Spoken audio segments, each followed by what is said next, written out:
yesterday on the Department of Education, which is being moved. We're going to educate the children in their states where they can get a proper education. The numbers are horrible the way it is, and we're going to make a move that's very big. I don't think it's even risky a little bit. I think it's going to be amazing. It should have been done years ago. They've been talking about doing it for many years, but nobody ever got it off. But we did. And there was great excitement and great acceptance of it by almost everybody, including a lot of Democrats, actually. I do want to say that I've decided that the SBA, the Small Business Administration, headed by Kelly Loeffler, is a terrific person, will handle all of the student loan portfolio. We have a portfolio that's very large, lots of loans, tens of thousands of loans, pretty complicated deal. And that's coming out of the Department of Education immediately, and it's going to be headed up by Kelly Loeffler at SBA, and they're all set for it. They're waiting for it. It'll be serviced much better than it has in the past. It's been a mess. And also, Bobby Kennedy, the Health and Human Services, will be handling special needs and all of the nutrition programs and everything else. Rather complex, but that's going to be headed by and handled by Health and Human Services. So I think that'll work out very well. Those two elements will be taken out of the Department of Education, and then all we have to do is get the students to get guidance from the people that love them and cherish them, including their parents, by the way, who will be totally involved in their education along with the boards and the governors and the states. And it's going to be a great situation. I guarantee that in a few years from now, I hope I'm going to be around to see it, but I think we're going to see a lot of it. I think that you're going to have tremendous results. You're going to have results like Norway, Sweden, Denmark, a lot of the countries that do so well. I think you're going to have a lot of those results. If you look at Iowa and Indiana and Idaho, so many places that run so well, Florida, Texas, big ones, you're going to have great education, much better than it is now at half the cost. And we're not even doing it as a cost item, although you will save probably half, maybe more than that. And you're not going to be at the bottom of the list. You're going to be much higher. And maybe you'll be, I will guarantee some of the states will be at the top of the list. They'll be comparable or better than these number 1, 2, 3, 4, 5 countries, the countries that are in the top 5 positions. So that's, to me, it's very exciting, and it's been received very well. So I just wanted to tell you about the student loans and special needs.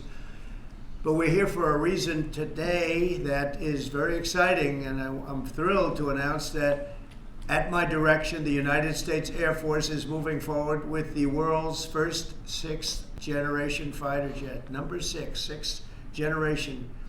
Nothing in the world comes even close to it. And it'll be known as the F-47. The generals picked a title, and it's a beautiful number, F-47.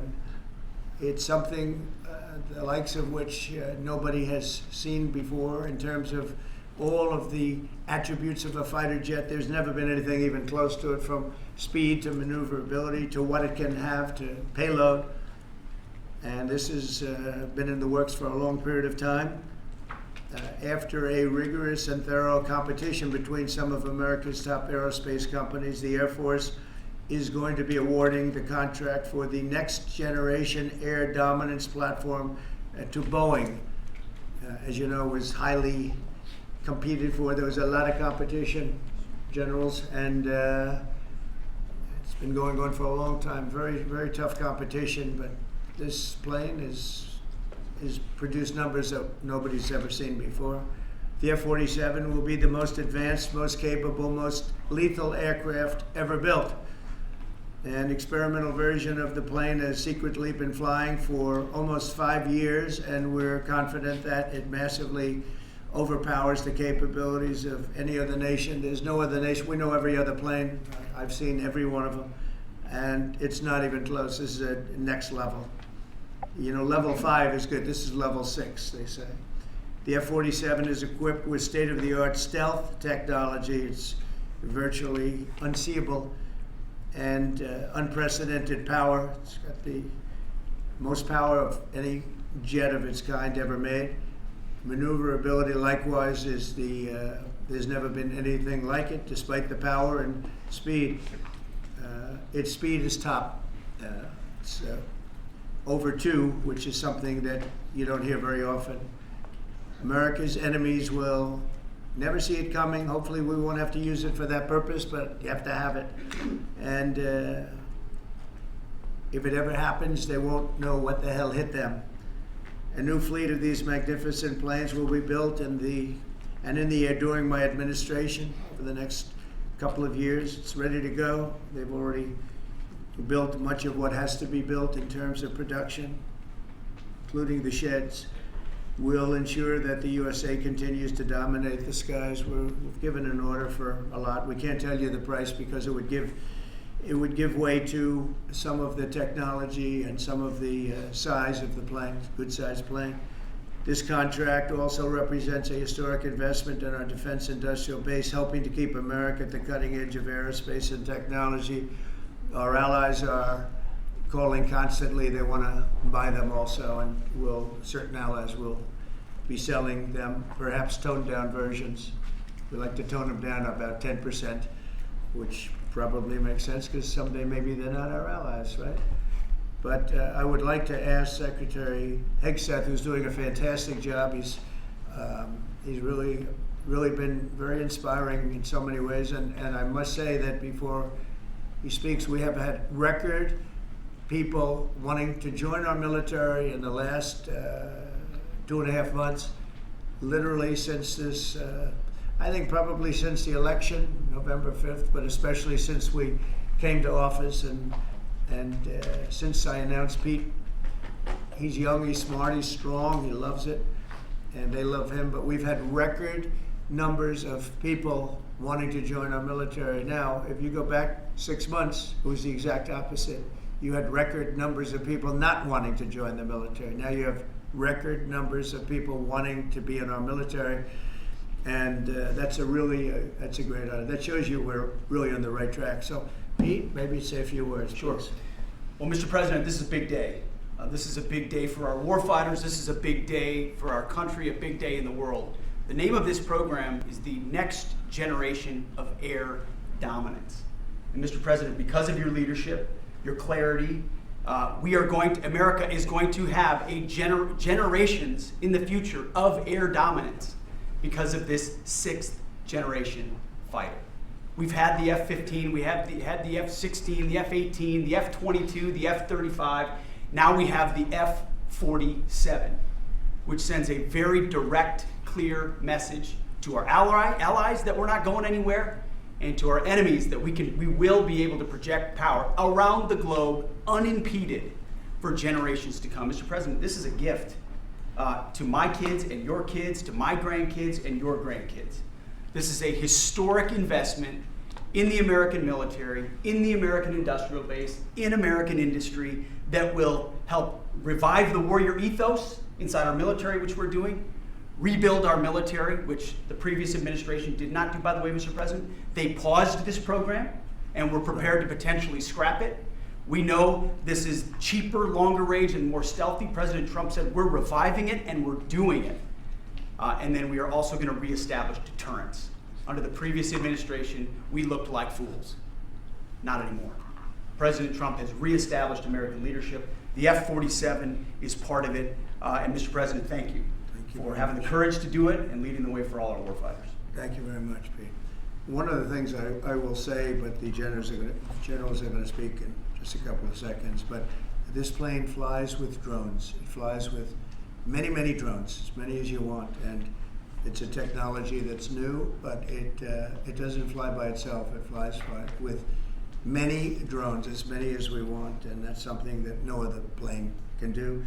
So I'd like to introduce, if I might, Air Force Chief of Staff General David Allvin, and also General Dale White, two incredible people that I've known over the years, but I got to know them really well over the last few months. And would you say a few words, please, General? Thank you very much, Mr. President. Mr. President, Mr. Secretary, thank you so much for your unwavering commitment to our military. I will say this is a big day. This is a big day for our United States Air Force as well. You know, air dominance is not a birthright. but it's become synonymous with American air power. But air dominance needs to be earned every single day. And since the earliest days of aerial warfare, brave American airmen have jumped into their machines, taken to the air, and they've cleared the skies. And whether that be clearing the skies so we can rain down destruction on our enemies from above, or we can clear the path for the ground forces below. That's been our commitment to the fight, and that's really been our promise to America. And with this F-47 as the crown jewel in the next generation air dominance family of systems, we're going to be able to keep that promise well into the future. I also want to thank everyone from industry and with the government, our engineers, who have worked tirelessly on this program to bring it where we are right now today. This shows that American talent, American skill, and American determination are second to none, because this platform is second to none. So we believe that this provides more lethality, it provides more capability, more modernized capability in a way that is built to adapt. This, along with our collaborative combat aircraft the President talked about with drones, this is allowing us to look into the future and unlock the magic that is human-machine teaming.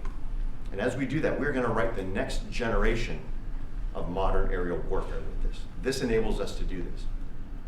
The manner in which we put this program together puts more control in the hands of the government, so we can update and adapt at the speed of relevance, at the speed of technology, not at the speed of bureaucracy. This is more Air Force. This is more options for the President. We say as our mission in the United States Air Force is to fly, fight, and win air power anytime, anywhere. If you want to go anywhere, you have to have a platform that gets you anywhere. This provides the President options from the very one end, which is a quick response, and then we can get right back into fighting stance without having to deploy troops that are going to take maybe months and cost more lives. We can be back in fighting stance, and maybe we restore that deterrence. All the way to decisive victory as part of a joint force that is the most lethal and capable military ever known in history. That's what we provide now, and this allows us to provide it into the future. It's more deterrence, more capability. It's what peace through strength looks like into the future, Mr. President. And so we're very proud to do that. And all we can say is, on behalf of the United States Air Force, let's deliver. Thank you very much. Thank you, General. Would you like to say something? No, sir, I'll just double check what the chief said. He knows what to do. Generational He knows lead. who the boss is. Look at That's that. exactly right. Air security is what it's all about, and this is what we'll deliver. That's great. Thank you very much. Great job. We've worked together long and hard on this, and this was a big secret. In fact, we don't show too much of the plane for that reason. You see what we show? You see how beautiful that is, but that's just a very small part of it. Sure. I wasn't surprised. I was wondering how much are you going to show when they came in with that. You see a wheel in the front? That's about it. Any questions? Mr. President Trump, Peter? is 80,000 pages of documents is a lot to sift through. Yeah. Can you just tell us who killed Kennedy? Well, I was given the task of releasing that because many presidents have gone through it and they haven't released. And I said, release. We even released Social Security numbers. I didn't want anything deleted.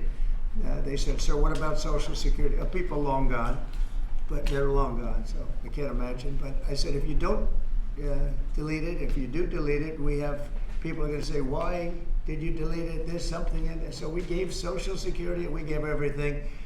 And the rest is for you to look at, Peter. You're going to see whether or not you see anything. But we've given it. We're doing it with Dr. Martin Luther King, too. They're preparing all of that. They're going to release everything. And whoever else they want. I mean, we have nothing. We really have nothing to hide. We shouldn't have. When a lot of time goes by. But with the Kennedy files, in particular, they were going crazy on them. I don't think there's anything that's earth-shattering, but you'll have to make that determination. In those, it's 80,000. It's actually 88,000, and we have some additional things, as you know, come out today. And for that, you can go to the offices and you can see whatever you want to see. Everything is out there, totally open. The additional stuff is available later on today. You go over to the offices and you can have it immediately, and you'll make a determination. And on something else, these Tren de Aragua guys, because of your executive order, they are designated as foreign terrorists. Yeah. If ISIS or Al-Qaeda foreign terrorists were operating here in the United States, cops would probably be shooting first and asking questions later. And so what is the difference between terrorists, between somebody like an ISIS or an Al-Qaeda operative versus a MS-13 or Tren de Aragua? Well, these are people that focus on destroying people in their homes. They're not as international in that sense. They're a group of thugs. They come from Venezuela. They come from the prisons of Venezuela. They're very, very dangerous people, but they didn't look so dangerous when the guards took care of the situation from El Salvador. And I want to thank the president. He's a friend of mine. He's done a great job. But I just can't imagine that the Democrats are taking this issue where they want to have them back. You know, so now they have men playing in women's sports. They have transgender for everyone. They have open borders. They have all of their crazy policies that are, I think, 95-5, not 90-10, okay?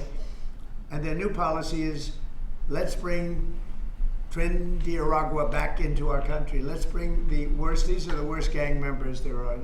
They looked amazingly frail, though, by the way they were handled. It's very amazing. You know, they weren't, when they were in Colorado cutting the fingers off a man because he made a phone call to the police, they seemed a lot tougher then than they did when they were having their head shaved and they were in shackles. They're tough people. They're bad people. We don't want them in our country. We can't let a judge say that he wants them. You know, he didn't run for president. He didn't get much more than 80 million votes. And we just can't let that happen. It'd be so bad for our country. I won on the basis of getting criminals out of our country that were let in. It was called unforced error. They were let in by Biden, incompetently let in, and let in by the millions, actually. 21 million people, I believe it's 21 million. And that's not even including the gotaways, but these are rough people. We want them out of our country. And I won the election based at least partly on that, and that's a big part, yeah? And I don't know if you saw this. Tim Walz is now saying about Trump supporters, and forgive me, I'm just reading a quote from Tim Walz, I think I could kick most of their ass. Oh boy, he'd be in trouble. Is there any way to know? Well, he's a loser, yeah, I mean, he's a loser. He lost an election. He played a part. You know, usually a vice president doesn't play a part, they say. I think Tim played a part. I think he was so bad that he hurt her. But she hurt herself, and Joe hurt them both. They didn't have a great group, but I would probably put him at the bottom of the group. Have you heard that Biden Mr. wants to get President. back involved for Mr. Democratic President. politicians fundraising and campaigning against your policies? What do you think of that? I hope so. Mr. President, there are several families. Mr. President, there are families Who from you- some of the who are you people. with? I'm with La Nación newspaper from Argentina. There are families from some of the people that were on those flights to El Salvador that claim that they're not criminals, they're not members of Tren de Aragua, of MS-13. What can you tell them, and what guarantees can you give them that everyone in those planes were actual criminals, terrorists, as you said? Well, I was told that they went through a very strong vetting process, and that that will also be continuing in El Salvador. And if there's anything like that, we would certainly want to find out. But these were a bad group. This was a bad group, and they were in bad areas, and they were with a lot of other people that were absolutely killers, murderers, and people that were really bad with the worst records you've ever seen. And but we will continue that process, absolutely. We don't want to make that kind of a mistake. Mr. Is the President, U.S. planning to give up the position of NATO's Supreme Allied Commander, and if so, why? NATO is something that I saved. NATO was gone until I came along. In fact, the previous Secretary General, very good man, both of them are good. The current man is fantastic.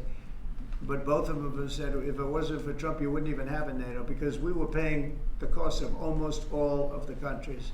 And now they're paying. I said, we're not going to do this. We're not going to continue.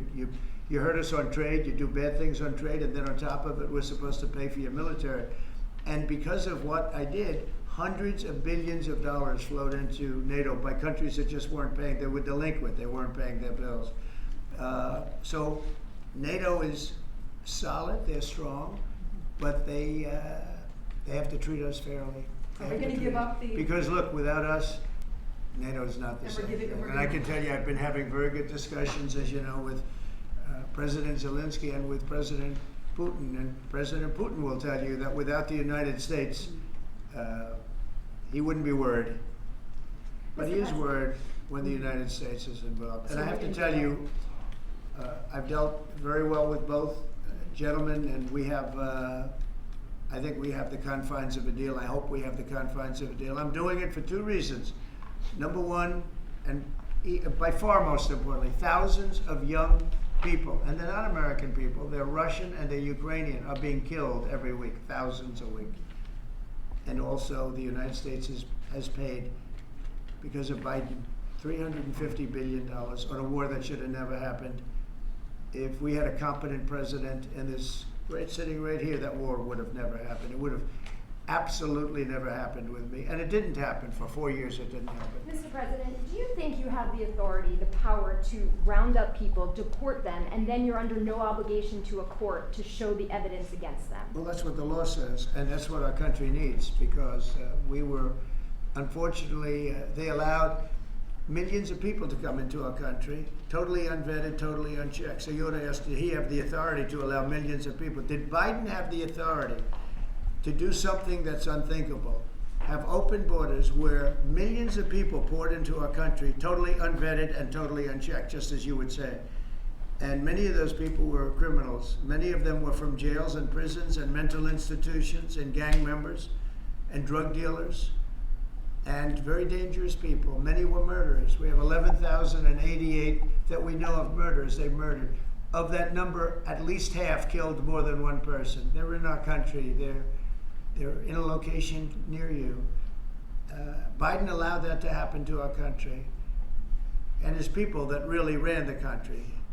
And the person that operated the auto pen, I think we ought to find out who that was, because I guess that was the real president. So when you ask me if we have the authority, did Biden have the authority to allow millions of people to come into our country? Many of these people, hardened criminals at the top of the line who have caused tremendous damage in our country. You see them in New York City fighting with our police. I mean, literally having fist fights in the street with our police.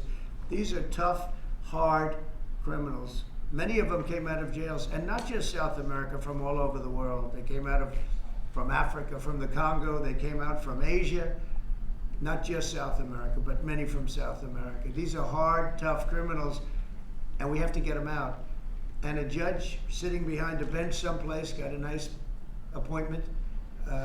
You can't take that away from the people that are responsible. Now, in this case, Marco Rubio has a lot of big decisions to make, and he's a fantastic person, a great man. I think he'll be our best. I think he has a chance to be our best Secretary of State. He's been doing incredibly. He works so hard. He's gone to so many different countries already, and he's got the authority to get bad people out of our country. And you can't stop that with a judge sitting behind a bench that has no idea what goes on, who happens to be a radical left lunatic. Do you think the judiciary is You guys today are denying this New York Times report that Elon Musk was going to be shown a 20 to 30 page presentation about a theoretical war plan against China. Why not just show it to Elon? Because I don't want to show it to anybody. You know, you're talking about a potential war with China. Now, I deal with these people all the time, and I'm dealing with Pete, I'm dealing with these gentlemen on numerous different airplane purchases, and I think they're all going to be great. But I don't want other people seeing, anybody seeing potential war with China.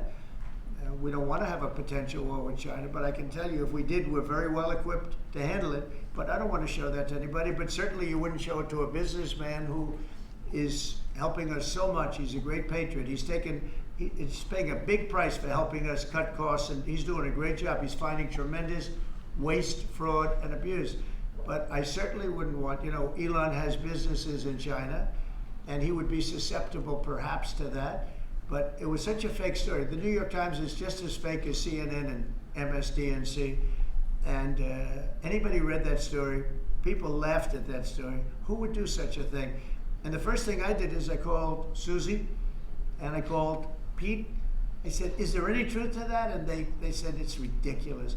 No, he's over there to talk about cost. You might want to address that, Pete. But Elon was over there today to address cost. Doge, thing called Doge, which you've heard about. Pete? That's exactly right, Mr. President. You pointed out it was a fake story. We pointed out it was. It was meant to sort of undermine whatever relationship the Pentagon has with Elon Musk. Elon Musk is a patriot. Elon Musk is an innovator. Elon Musk provides a lot of capabilities our government and our military rely on, and I'm grateful for that. We welcomed him today to the Pentagon to talk about DOGE, to talk about efficiencies, to talk about innovations. It was a great informal conversation. The rest of that reporting was fake. There was no war plans, there was no Chinese war plans, there was no secret plans.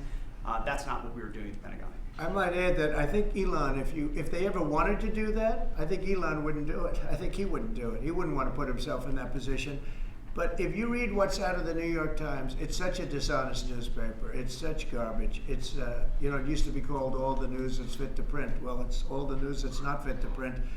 They have fake sources, or they don't have sources. I think they make most of it up. But this was a made-up story by the New York Times. I call it the failing. It's a failing newspaper. It's failing.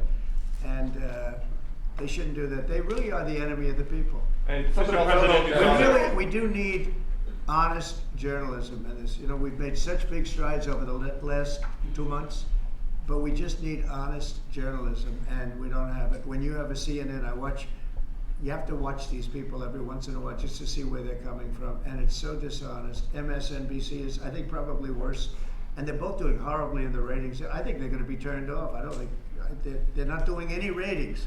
You're doing well on the ratings. Mr. President, President. just quickly on, I understand that your trade rep is meeting their Chinese counterpart next week. Yes. Is there anything that they can do to stop April 2nd or to roll back the tariffs that you've put on China already? Well, we can talk, but basically, I call April 2nd. I would have made it April 1st, but I didn't want to be April Fool's Day because then nobody would believe what I said, and they do believe me.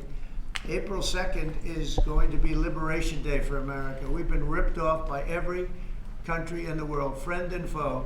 We've been ripped off on trade. We've been ripped off on military. We protect people, and they don't do anything for us.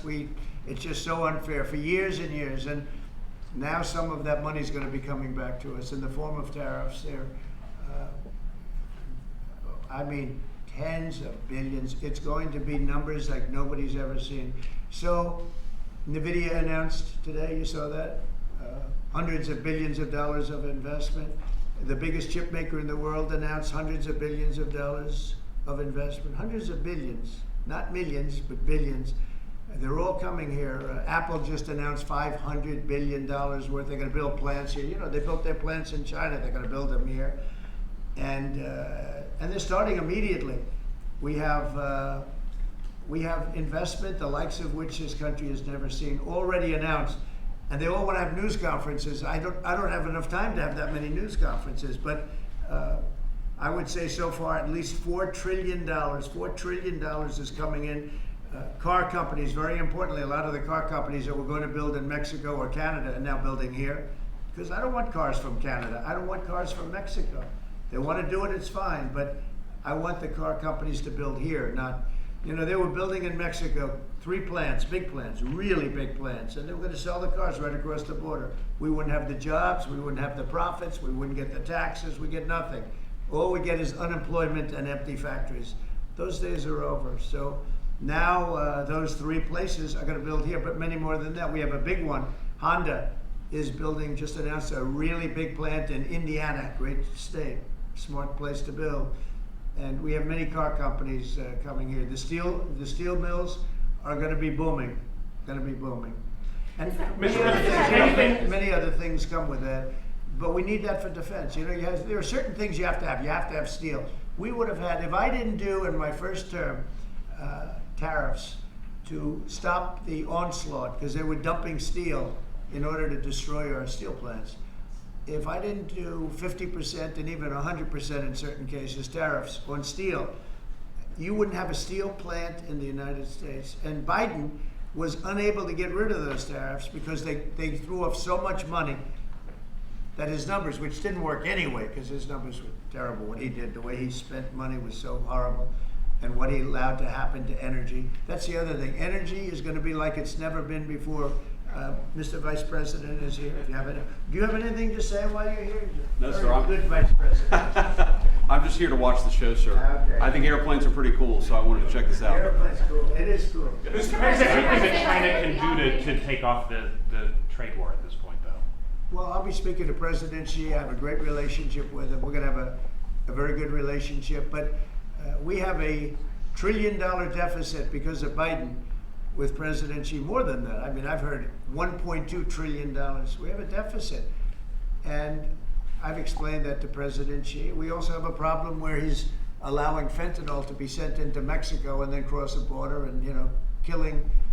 I think the number is much higher than the 125, 115 that I think it's closer to 300,000 people a year. And so that's a problem. But they have a tremendous surplus against the United States, and we don't want that. Mr. President, why do you want to control Ukraine's power plant? Members of industries have come to you asking for exemptions on tariffs. Is that something that is under consideration by you? Well, people are coming to me and talking about tariffs, and a lot of people are asking me if they could have exceptions.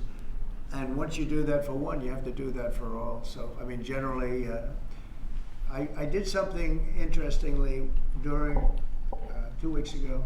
I gave the American car companies a break because it would have been unfair if I didn't. And everybody said, oh, he changed his mind on tariffs. I didn't change my mind. I helped our, sort of big three, big four. I helped some of the American companies. And instead of taking it properly, they said, oh, he changed it. I don't change, but the word flexibility is an important word. Sometimes there's flexibility, so there'll be flexibility, but basically it's reciprocal.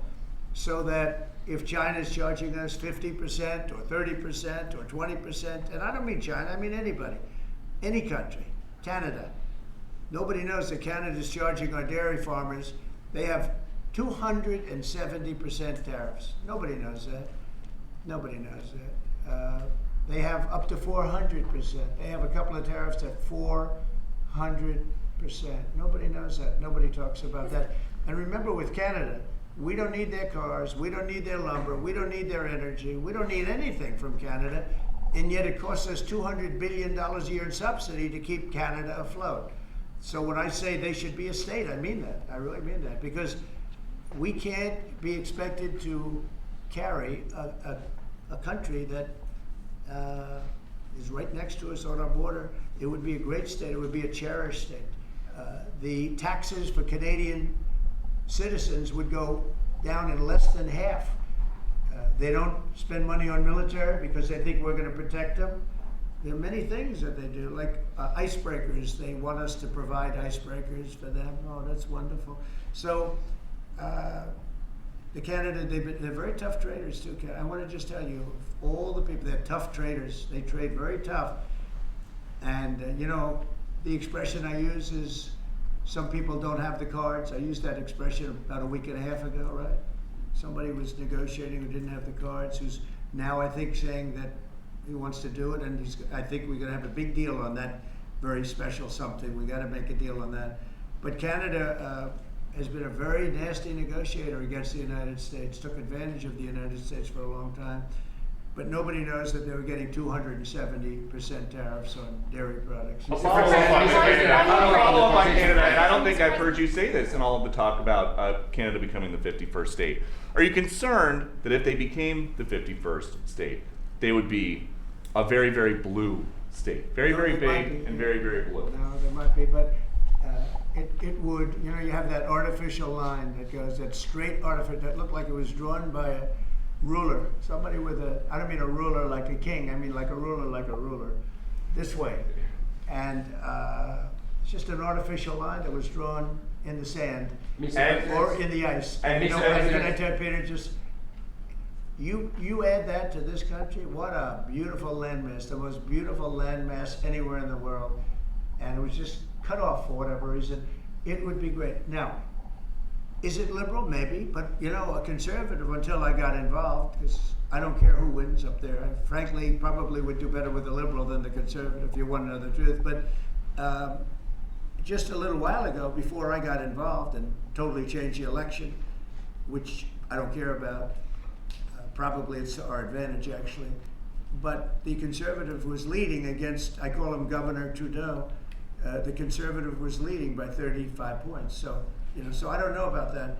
I think Canada's a place like a lot of other places. If you have a good candidate, the candidate's going to win. And I don't know if you've seen this, but the two astronauts that you just helped Yeah. save from space, they didn't get any overtime pay Yeah. for all that extra time. They got $5 a day per diem. Oh.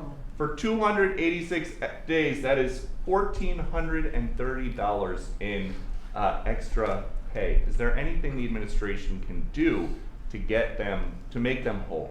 Well, nobody's ever mentioned this to me. If I have to, I'll pay it out of my own pocket, okay? I'll get it for them. Mr. Mr. President, President, I'll follow up on the you mentioned- potential sites. I like that. Mr. President, you President, mentioned I'll the pay it deal. right out of my, is that all? That's not a lot. Me por- For what they had to go through. And I want to thank Elon Musk, by the way, because think if we don't have him.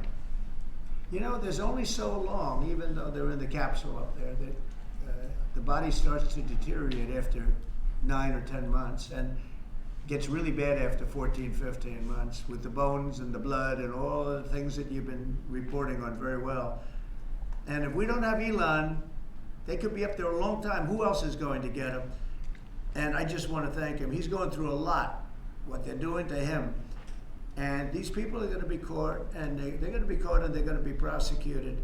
And from what they tell me, I see this just by watching your programs and reading the news, but from what they tell me, they could get 20 years in jail, and they'll get it. I'll tell you, there's going to be no leniency, and there'll be no pardons. I can tell you that right And you now. said Mr. this morning President, 20 years in jail, and then Mr. maybe President. you said this morning 20 years in jail, and then maybe they'll go to one of these prisons in El Salvador. Do you think with the way that the judges have been issuing injunctions, it would be easier or harder to send these Tesla domestic terrorists to a jail in El Salvador than these MS-13 or Tren de Aragua guys? Well, I view these people as terrorists just like others. These are, when I looked at those showrooms burning and those cars, not one or two, like 7, 8, 10 burning, exploding all over the place. These are terrorists. You didn't have that on January 6th, I can tell you. You didn't have anything like that on January 6th, which is sort of amazing because on January 6th, the Democrats were talking. Nobody was killed other than a very beautiful young woman, Ashley Babbitt. Nobody was killed. And you look at what's going on now with these terrorists. These are terrorists, and that's an organized event. You know, take a look at their signs. Take a look. They're all made by the same sign company. A nice, expensive job. Now, these are the people that finance it are, in my opinion, in just as big a trouble as the people that are setting the match and setting the fires. So we'll see. It's under very serious investigation by the FBI and by the Justice Department. These people are terrorists. Mr. President, you mentioned a deal with Ukraine. Mr. President, what do you say to American military families who are seeing Elon Musk at the Pentagon today, are hearing about Defense Department cuts, and their thoughts are immediately going to the safety of their loved ones who are currently deployed? Well, we're making our country strong. And when they see a thing like that and they hear that story about Elon and China, what they should do is realize that the New York Times is a corrupt institution, because I think they're the ones. They knew that story wasn't true. Nobody believed that story. People that, when I first called, they laughed when they heard this story. Nobody believed it, that the Pentagon was giving him a briefing on what war with China would look like, and he has business in it. No, they made that up because it's a good story to make up. They're very dishonest people. Look, I have it with the Times, and you'll see more and more of it. To me, it's a very dishonest organization. But a story like that is made up. It's total fiction. And I just wanted to make sure. I called up Chief of Staff and I called up Pete, and I said, is there any truth to that? Absolutely not. He's there for Doge, not there for China. And if you ever mention China, I think he'd walk out of the room. He wouldn't take it anyway. So it's just a made up story. Nobody's taking better care of the military. One of the things that I know that Pete's doing is he's talking about a lot of the civilian staff, and we're going to get them other jobs. You know, we're going to have a lot of jobs in this country, but we don't want to have wasteful jobs. We want to have meaningful jobs. And those were wasteful jobs. Those are jobs that not only military, but jobs where people don't show up. You take a look at Department of Education. I've never seen so many buildings with the names on it. You go past one after another Department of Education, and they're empty. The people don't show up. You know why? Because they have other jobs, because they're playing golf, or they're playing something. They're doing something. And we have a lot of great people, but we have to move that back to the States. We're going to make our country strong, and we're going to get people much better jobs, because we have companies moving into our country, the likes of which we've never seen before. Nothing like this has happened. And it's automatic. They don't want to pay the tariffs. How do you avoid paying the tariffs? You build your plant in the United States, and it's a beautiful thing to see. I see it. So far, I would say $4 trillion. Nobody's ever heard of them. No country's ever heard of numbers like that. $4 trillion, and those are the best ones. The biggest, best chip maker in the world. I'm not a fan of the CHIP Act, where you give billions of dollars away to companies that don't need it, and it won't bring them here. I'm giving nothing away. All they're doing is coming here, they're building because they want to avoid. Remember this on the tariffs too, because that's going to be, Liberation Day, April 2nd. It's reciprocal. If they charge us, we charge them. So somebody said, well, how much are the tariffs? Very fair. If India, as an example, has been very bad to us on tariffs, they charge 100%, 200%, whatever they charge. Now, Europe just announced they're lowering the tariffs on cars. We charge like a joke, 2.5%. That's what this country charges. Europe just announced that they're reducing their tariffs on cars to 2.5%. It's nice. But they also have non-monetary tariffs, where they make it impossible for the cars to get in, even without the dollars on them and the dollar signs. It's called a non-monetary tariff, where they put on controls where no matter what happens, because they don't want cars, they don't want the American car in their market. And yet they send us millions of cars, they send us big agriculture, they don't want our agriculture, they don't want anything from us. European Union's very tough, but now it's fair. So whatever they do to us, we do to them. Mr. President, you mentioned last month you mentioned as Russia continues to attack Ukraine, are you planning to impose any sort of sanctions? Well, they're fighting against each other. Yeah, I think we're going to have a ceasefire on a lot of areas, and so far that's all held very well. And getting that ceasefire, they had a lot of guns pointing at each other. You had some soldiers, unfortunately, surrounded by other soldiers, and they are going to be, I believe, we're going to pretty soon have a full ceasefire, and then we're going to have a contract. And the contract's being negotiated, the contract in terms of dividing up the lands, et cetera, it's being negotiated as we speak. What do you say to critics who say that your actions towards law firms amount to coercion? Well, the law firms all want to make deals. You mean the law firms that we're going after, that went after me for 4 years, ruthlessly, violently, illegally? You mean, are those the law firms you're talking about? They're not babies, they're very sophisticated people. Those law firms did bad things. They went after me for years. Russia hoax, all a hoax. It was a hoax. It was Hunter Biden's laptop. It didn't come out of Russia, by the way. It was came out of his bedroom. It was all a hoax, developed by Democrats. Hillary, I don't think Biden did, because I don't think Biden knows what the hell he's doing, frankly, based on everything I see. I've seen things since being here that are so sad. What he's done to this country, what he and they did to this country, those people that surrounded him, who, by the way, are radical left but smart. He's not smart. He was never smart. But these are radical left, smart people. They totally controlled him. He did whatever they told him to do. And it's a shame. It's so sad to see what happened, what they've done to this country, both not only the inflation you saw, but allowing millions and millions of criminals into our country. That's an inexcusable act. And many other things besides that. Thank you very Mr. much. President, can we talk one more question on Ukraine? Why do you want to control Ukraine's power plants, sir?